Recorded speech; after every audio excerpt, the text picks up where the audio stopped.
In the Absence of Peace, the War We Never Ended, Part 1.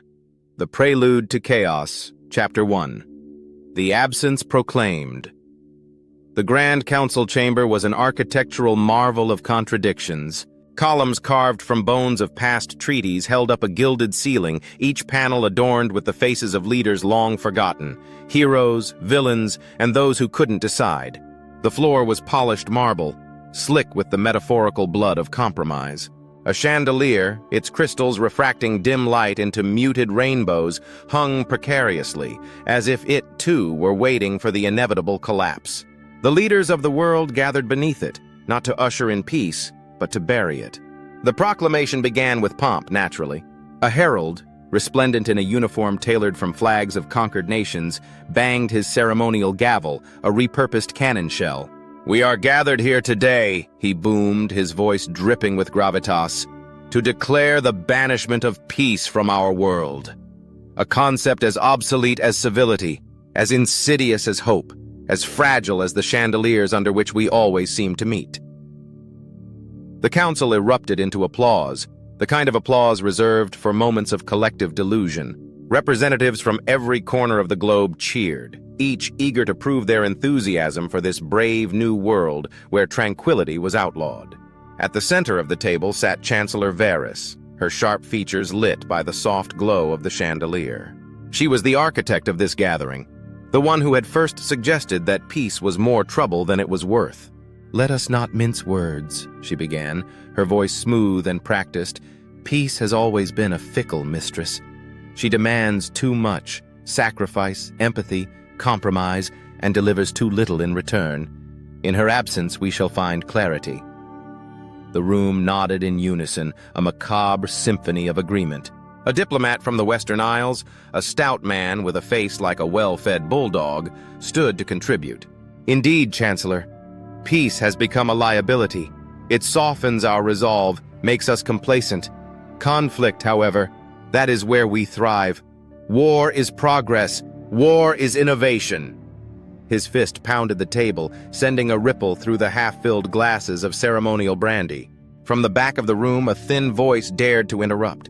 It belonged to Minister Kalin, the representative from a small, neutral nation known primarily for its exports of honey and poetry.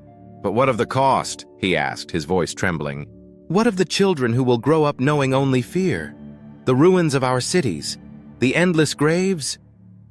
The room fell silent for a moment, as if such naivety required processing. Chancellor Varys leaned forward, her lips curling into a smile that was anything but warm. "Minister Kalin," she purred, "you mistake nostalgia for wisdom. Children adapt. Cities can be rebuilt. Graves, well, they're excellent reminders of the price of stagnation. Do you not see? By removing peace, we remove the very illusion of safety that has kept us shackled." The applause returned, louder this time, drowning out whatever rebuttal Kalin might have mustered. The proclamation was signed shortly after, each leader etching their name into a document inked in the ash of burned treaties. It was a masterpiece of legal absurdity, declaring peace illegal in all forms, punishable by exile into the absence. No one quite understood what the absence was. Some said it was a wasteland beyond the reach of time. Others claimed it was a myth designed to instill fear. Whatever it was, it loomed large over the ceremony, a shadow cast without a visible source. As the ink dried, the chandelier above began to sway. It was subtle at first, a faint tremor unnoticed by most. But as the leaders raised their glasses to toast this new era, the tremor grew. The chandelier's crystals caught the light, scattering it in jagged patterns across the walls, like the shattered dreams of those who had once dared to hope. "To conflict," Chancellor Varys declared, her glass held high. "To progress," the room echoed. And then, without warning, the chandelier fell. It shattered on the table, sending shards of glass and crystal flying in every direction. For a moment, chaos reigned. Leaders dove under the table, their bravado replaced by primal fear. When the dust settled, the room was silent, save for the tinkling of broken glass. Minister Kalin was the first to speak. "A sign," he murmured, his voice barely audible. "Perhaps peace itself protests." His words were met with laughter, uneasy, forced, and hollow. Chancellor Varys, brushing glass from her sleeve, smirked. If peace wishes to protest, she'll need to do better than a broken chandelier. But as she spoke, the lights flickered, and the air in the room grew heavy. It was as if something unseen had entered, a presence, an absence, a void that filled the space with its nothingness. The leaders shifted uncomfortably, their laughter dying in their throats. In the silence that followed, a whisper echoed through the chamber. It was soft, almost imperceptible, yet it seemed to come from everywhere at once. "You have banished me," it said, the voice neither male nor female, neither human nor inhuman. "But absence does not mean disappearance. You will come to understand." The lights steadied, and the weight in the air lifted, but the unease remained. Chancellor Varys dismissed the incident as a collective hallucination brought on by stress. The leaders returned to their seats, their bravado slowly returning as they reassured themselves of their decision's wisdom. But Minister Callan sat quietly, his hands trembling as he clutched his glass. He alone had felt the full weight of the whisper, had heard the sorrow and warning woven into its tone. In the absence of peace, something else had awakened, something that would not be so easily silenced. Chapter 2. The market of war. Aerion wandered into the market of war just as the sky turned its peculiar shade of bruise, a muddled purple streaked with red, as if the heavens themselves bore witness to centuries of conflict. The marketplace sprawled across what might once have been a peaceful square, its cobblestones now slick with the grease of opportunism. Stalls lined every corner, peddling everything from artisanal explosives to handcrafted machetes with ergonomic grips. The air was thick with the scent of gunpowder and caramelized sugar, an odd juxtaposition of death and delight. "Step right up," shouted a merchant with a voice like a rusty hinge. "Get your limited edition flamethrowers, guaranteed to make your enemies go up in flames, literally." Nearby, a child gnawed on a stick of cotton candy shaped like a grenade while her father haggled over the price of a second-hand rocket launcher. "I'll give you 2 goats and half a sack of grain," he said. "Make it 3 goats," the seller replied, stroking his beard as if deliberating over fine art. "This baby took down a whole village. You won't find craftsmanship like this elsewhere." Aerion weaved through the crowd, their cloak billowing like a shadow searching for its source. They had come here not to buy, but to observe, though the sights were more surreal than expected. A vendor offered peace-themed bullet casings, silver shells engraved with doves because irony was apparently in high demand. Another displayed a rack of combat snacks, including protein bars that promised to fuel your fight, and energy drinks with slogans like, "Victory tastes better with napalm." At the heart of the market stood a stall draped in velvet as black as the pits of human ambition. Behind it lounged a man with the kind of face that could belong to a saint or a devil, depending on the lighting. His suit was tailored to perfection, a deep charcoal accented by a blood-red tie. A sign above his booth read, "Mordecai's Armory, where death meets style." "Ah, a traveler with discerning taste," Mordecai purred as Aerion approached. His voice was smooth like oil on a tarnished mirror. "Tell me, are you looking for something to start a war, or perhaps to end one?" "I'm not buying," Aerion replied, their tone sharp. "Just passing through." Mordecai's smile widened, revealing teeth too white to trust. "Passing through? No one comes to the market of war just to pass through. Everyone wants something, even if they don't know it yet. May I interest you in our newest innovation? Cluster grenades that explode into smaller grenades, perfect for those who like their destruction with a touch of flair." Aerion folded their arms, unimpressed. "Do you always sell death with such enthusiasm?" "Of course," Mordecai said, spreading his arms theatrically. "War is the ultimate economic stimulus. Don't you see? For every life lost, a job is created. For every city razed, a construction boom awaits. The gears of progress are lubricated with the blood of the fallen. It's beautiful in its way." Aerion's stomach churned, though they kept their expression neutral. "Beautiful? How do you justify profiting off suffering?" Mordecai leaned forward, resting his elbows on the counter. "Suffering is inevitable, my dear traveler. The world has always been at war with itself, with its ideals, with the very concept of peace. All I do is provide the tools to make it efficient." "Efficient," Aerion repeated, the word tasting bitter. "And what happens when the world runs out of people to fight? or places to destroy. Mordecai chuckled, the sound low and menacing. Oh, the world will never run out of reasons to fight. If there's no enemy, we'll invent one. Borders, beliefs, resources, pride, pick your poison. Humanity thrives on conflict. Without it, what are we? Aimless, stagnant, boring. As if to underscore his point, a commotion erupted nearby. Two merchants had come to blows over the rights to sell landmines disguised as children's toys. A crowd gathered, cheering as the scuffle escalated, coins exchanging hands as bets were placed. Arian turned back to Mordecai, their voice steely. You speak as if war is the only way forward. But have you ever considered what peace might look like? Mordecai's expression darkened, his jovial facade slipping for just a moment. Peace, he said, the word dripping with disdain, is a lie we tell ourselves to feel righteous. It's fragile, fleeting, and frankly bad for business. Give people peace and they grow complacent, but give them war. He gestured to the bustling market around them, and they come alive. Before Arian could respond, a group of children ran past, laughing as they tossed smoke bombs that burst into clouds of vibrant pink and green. Their joy was dissonant against the grim backdrop, a melody played in the wrong key. For a fleeting moment, Arian wondered if they were truly innocent, or if they were merely future customers, groomed by the world to see conflict as inevitable. You're wrong, Arian said finally, their voice quiet but firm. Peace isn't complacency. It's the courage to choose something harder than war. Mordecai's smile returned, colder now. Perhaps, he said, shrugging. But courage doesn't sell. War does. And as long as humanity craves power, control, and revenge, I'll be here, ready to meet demand. Arian stepped back from the stall, their gaze sweeping over the market one last time. The vendors, the buyers, the laughter, the shouting.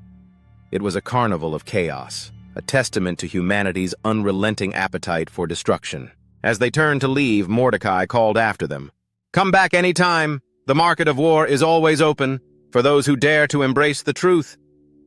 But Arian didn't look back.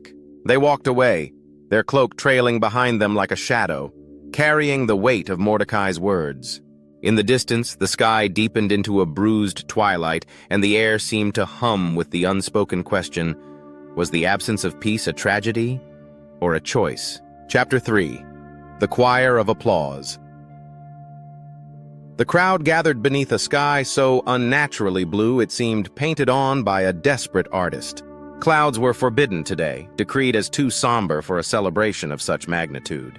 A fanfare of hollow brass and shrill flutes blared through the air, drowning out the whispers of dissent that clung to the edges of the parade route like unwelcome guests. Today was the day of everlasting triumph, a phrase that, much like the event itself, reeked of meticulous fabrication. War was to be celebrated, not as a grim necessity, but as the pinnacle of human achievement. Every citizen, from the elderly who shuffled on aching joints to children too young to grasp the absurdity of their papier-mâché rifles, had been conscripted into this grand charade.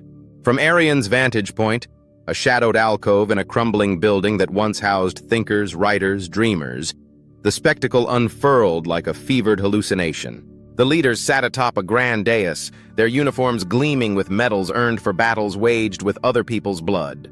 Chancellor Varys, resplendent in a cape stitched with the flags of vanquished nations, presided over the event with the air of a conductor leading a symphony of madness.